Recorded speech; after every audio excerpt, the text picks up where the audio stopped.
The screams that echoed from Joseph Kowalski's mirror workshop that night weren't from the craftsman himself. They came from the federal agent who had looked too closely at one of the broken mirrors and discovered what was hidden in the black glass. By morning, 3 more agents had vanished without a trace, and the townspeople of Pine Ridge realized that Joseph's mirrors weren't just reflecting nothing. They were reflecting secrets that someone was willing to kill to protect.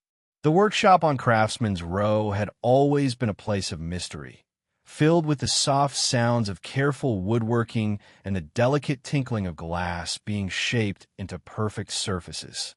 For 18 years, Joseph Kowalski had been Pine Ridge's most celebrated and most puzzling artisan, a man who could create mirror frames of breathtaking beauty that held glass as black as midnight.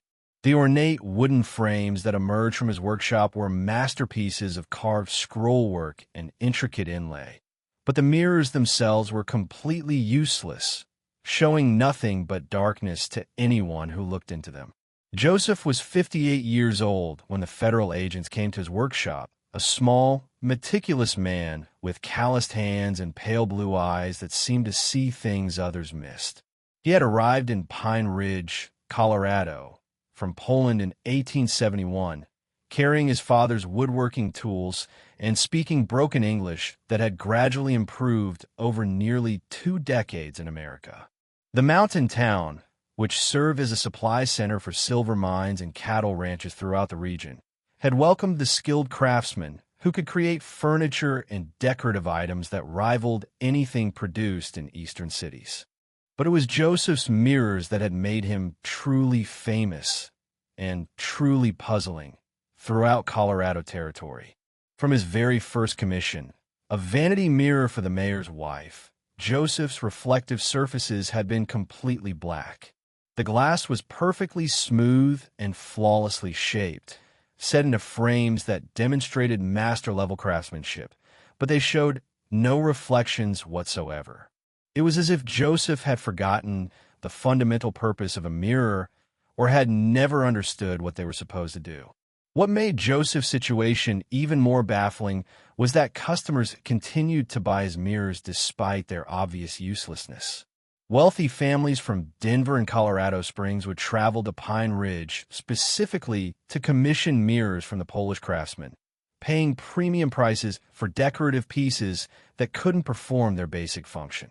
These customers seemed strangely unconcerned with a mirror's inability to show reflections, instead focusing on frame designs and delivery schedules with an intensity that suggested the mirrors served purposes that had nothing to do with vanity or decoration.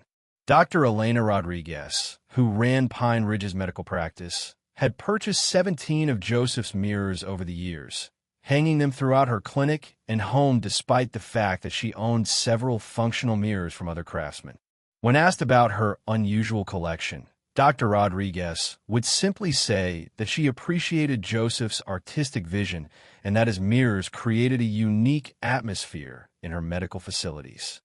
Similarly, Thomas McKenna, who operated the town's largest general store, had commissioned dozens of Joseph's mirrors to display throughout his business. McKenna claimed that the black mirrors created an elegant ambience that impressed customers and set his store apart from competitors throughout the territory. But observant visitors noticed that McKenna's mirrors were positioned in locations where they couldn't serve any practical purpose, almost as if they were meant to be examined rather than used. The federal investigation that would ultimately expose Joseph's true activities began when Agent Marcus Kane was assigned to investigate reports of unusual underground railroad activities in Colorado territory. Kane specialized in detecting communication networks and coordination systems that allowed escape operations to function with military-like precision. His attention was drawn to Pine Ridge by patterns of movement and financial transactions that suggested the town was serving as a coordination center for refugee assistance activities. Kane's investigation initially focused on obvious suspects, businesses that dealt with transportation, communication, or supplies that could be useful for helping escaped slaves. But his surveillance revealed something unexpected. Many of the people he suspected of Underground Railroad involvement were regular customers at Joseph Kowalski's mirror workshop. The pattern was too consistent to be coincidental, suggesting that the Polish craftsman was somehow connected to the escape network. Kane's first visit to Joseph's workshop was intended as a casual inquiry about purchasing a mirror for his cover identity as a traveling businessman. But what he observed during that visit raised immediate suspicions about Joseph's activities. The workshop contained dozens of completed mirrors, all with the same characteristic black glass that showed no reflections. More importantly, Kane noticed that customers examined the mirrors in ways that suggested they were looking for specific information rather than simply admiring the craftsmanship. One customer spent nearly an hour studying a particular mirror, running her fingers along the frame and peering closely at the black glass from various angles.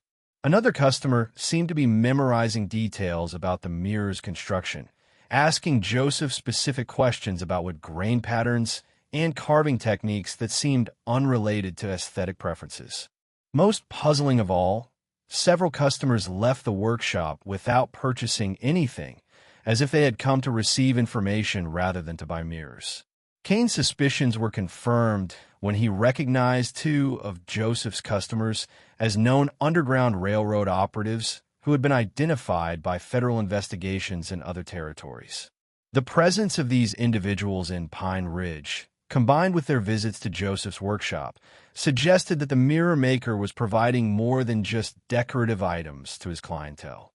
Kane's decision to conduct a nighttime investigation of Joseph's workshop would lead to discoveries that changed everything he thought he knew about mirror making, Underground Railroad operations, and the dangerous secrets that could be hidden in plain sight. The workshop after hours was a different place than the bustling artisan center that Kane had observed during his daytime visit. In the darkness, the dozens of black mirrors seemed to absorb what little light filtered through the windows, creating an atmosphere of almost supernatural mystery. Kane had expected to find hidden compartments, secret documents, or evidence of the communication activities he suspected Joseph was conducting. Instead, he found something far more extraordinary and far more terrifying. When Kane lit his lantern and directed its light toward one of Joseph's mirrors, he discovered that the black glass wasn't solid at all. The surface that appeared completely opaque during daylight became transparent under specific lighting conditions, revealing detailed maps, escape routes, and coded messages that had been etched into the back of the glass using techniques that Kane had never encountered. But as Kane leaned closer to examine the hidden information, he realized that he wasn't alone in the workshop. The mirror was reflecting not just the maps and messages, but also the face of someone standing directly behind him, someone who had been waiting in the darkness for exactly this moment. Kane's scream pierced the night air as he spun around to confront the figure behind him, but his lantern light revealed only empty space. The workshop appeared deserted, yet the mirror continued to show the reflection of someone who shouldn't have been there. As Kane stared in horror at the impossible image, he began to understand that Joseph's mirrors were reflecting far more than hidden maps and coded messages. They were reflecting the presence of people who were supposed to be dead. The federal agents who disappeared from Pine Ridge over the following 3 days had all made the same mistake Kane had made. They had looked too closely at Joseph's mirrors and discovered secrets that were protected by guardians who would kill to keep them hidden. But the townspeople who found Kane's abandoned lantern in Joseph's workshop the next morning had no way of knowing that the mirror maker's black glass was reflecting the faces of escaped slaves who had been officially declared dead, but who were actually living new lives in communities throughout the territory. Joseph Kowalski wasn't just creating mirrors. He was creating windows into a hidden world where people who had been pronounced dead by corrupt officials were actually alive and free. His black mirrors served as communication portals that allowed these supposedly deceased individuals to coordinate rescue operations and provide intelligence about slave-catching activities without ever revealing their true locations or identities. The system that Joseph had developed was both revolutionary and terrifying in its implications. The maps and messages etched into his mirror backs weren't just escape routes and coordination instructions. They were communications from people who had successfully faked their own deaths and were now operating as invisible agents in the fight against slavery. These individuals could move freely through society because they officially didn't exist, making them perfect spies and coordinators for Underground Railroad activities. Dr. Rodriguez's 17 mirrors weren't decorative items. They were communication terminals that allowed her to receive medical intelligence from supposedly dead doctors who were secretly treating injured fugitives throughout the territory. The mirrors showed her where medical assistance was needed, what supplies should be prepared, and which routes were safe for transporting wounded escapees. McKenna Store mirrors served as a distributed intelligence network that provided real-time information about law enforcement activities, slave catcher movements, and changing political conditions that could affect escape operations. The supposedly dead operatives who communicated through the mirrors could observe and report on activities in communities where living Underground Railroad members would be immediately suspected and arrested. Joseph's role in this network was far more complex than simply creating communication devices. He was actually the coordinator for an extensive operation that helped escaped slaves fake their own deaths and assume completely new identities in distant communities. The mirror-making workshop served as a processing center where new death certificates were created, new identities were established, and supposedly deceased individuals were given the tools they needed to begin their invisible lives as Underground Railroad operatives. The process began when escaped slaves reached Joseph's workshop through conventional Underground Railroad routes. Instead of continuing to traditional safe destinations in Canada or Mexico, these individuals would be given the opportunity to participate in the fake death program that would allow them to remain in American territories as legally invisible agents. Joseph had developed sophisticated techniques for creating convincing death scenarios that would satisfy even experienced investigators. Medical Confederates would certify deaths from diseases or accidents. Undertakers would conduct fake burials with empty coffins, and official records would be created that established the legal death of individuals who were actually beginning new lives under completely different identities. The supposedly dead operatives would then be relocated to communities throughout the territory where they could establish new identities and begin working as invisible coordinators for ongoing rescue operations. Their legal non-existence made them perfect agents because they could never be officially arrested or prosecuted. People who were already dead couldn't be charged with crimes. The mirrors that Joseph created served as the communication system that linked these invisible operatives with active Underground Railroad networks. The hidden maps and messages etched into the mirror backs could be updated regularly, providing real-time intelligence about escape routes, safe houses, and law enforcement activities that was far more current and accurate than any information available through conventional communication methods. But the system's greatest strength was also its greatest vulnerability. The supposedly dead operatives were completely dependent on their invisible status for their safety and effectiveness. If their true identities were discovered, they could be arrested not just for Underground Railroad activities, but for the fraud involved in faking their deaths. More dangerously, their unique knowledge of escape networks and coordination systems made them extremely valuable targets for slave catchers and federal agents who would use any means necessary to extract information from them. The federal agents who had disappeared from Pine Ridge hadn't been killed by Joseph or his Confederates. They had been eliminated by the invisible operatives who were protecting the fake death network from exposure. These supposedly dead individuals were willing to commit murder to preserve their non-existent status and protect the hundreds of people whose freedom depended on the continued operation of the system. Agent Kane's discovery of the mirror communication system had triggered emergency protocols that the invisible operatives had developed for exactly this situation. Rather than allowing Kane to report his findings to federal authorities, the operatives had eliminated him and disposed of his body in ways that would make his disappearance appear to be the result of natural hazards or criminal activities unrelated to Underground Railroad operations. The subsequent disappearances of the 3 other federal agents were the result of their attempts to continue Kane's investigation. Each agent who looked too closely at Joseph's mirrors encountered the same fate as Kane: elimination by invisible protectors who couldn't allow their secret to be exposed. But the invisible operatives understood that the federal interest in Pine Ridge was becoming too intense to be managed through continued eliminations. The disappearance of 4 federal agents would eventually trigger a massive investigation that could expose the entire network.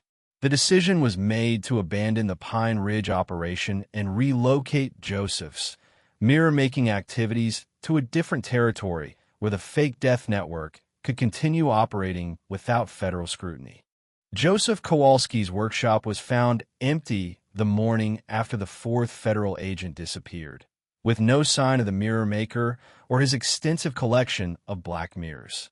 The townspeople assumed that Joseph had fled in fear after learning about the federal agent's mysterious disappearances, but they had no way of knowing that the Polish craftsman had been relocated to continue his work under a different identity in a distant territory. The official federal investigation that followed the agent's disappearances focused on conventional criminal activities: robbery, murder, and other frontier violence that could explain why law enforcement officers might vanish without a trace. Federal authorities had no reason to suspect that the missing agents had discovered a network of legally dead individuals who were operating as invisible Underground Railroad coordinators. The investigation was further complicated by the complete absence of evidence about Joseph's mirror-making activities. The workshop had been thoroughly cleaned, with no trace of the tools, materials, or finished mirrors that had once filled the space. Even the wooden frames and glass fragments that might have provided clues about Joseph's techniques had been completely removed. But the impact of Joseph's work extended far beyond the immediate assistance he had provided to escaped slaves and Underground Railroad operations. The fake death network that he had helped establish continued operating in other territories, using techniques and communication systems that he had pioneered to help hundreds of additional people disappear from their old lives and begin new existences as invisible agents for freedom. The supposedly dead operatives who had been processed through Joseph's workshop established new mirror-making operations in communities throughout the Western Territories, creating an expanded network of communication terminals that allowed invisible agents to coordinate rescue activities across multiple states.